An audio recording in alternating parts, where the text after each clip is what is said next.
mama Mustafa zinayo ndagiye kwingisiga n'ibintu bigenda asitara byose ntabwo byigeze ntabwo tukabona mwe Imana niyo nkuru razi Munda we yatayeje nanje razi uraza wowe ubivuga wowe urabizi twazi shewe guhera higeze sinaka ibisumu n'agatigera ngo zamuntu mukanwa n'Imana je nko kugangiza sade ni mama ndabona ntaho nzobukikira abaposi birirwa barahindagura basubira bahindagura sha basubira imwere kano kaganda nako nibereho kabisa niko ndabwiye kimwe kigenda bari ubunyene macho tugeri system basigere turimo ikwibagira amawano turimo muzi no gushakira nyene ntabwo turiye basimuje nagize imico myinshi nagacomo mu muntu yabyase n'umuntu agacomoye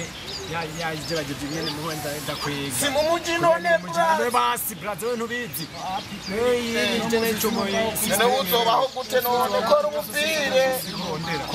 umbiriza rero none baje mu musi tugusiga wanda beke umujije biramaze maze imisi 3 nabonye motoka itonda mu imisi 3 nabonye motoka itonda mu musi je nabonye motoka itonda mu mahera musi nate majo je mutegisi mene hono sade kubaraba urumva nabonye mutegisi mene hono je mibone yana kandi ati mu boss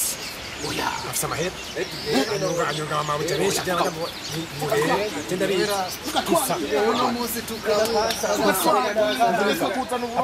manikazi we kiba ndakese bana bana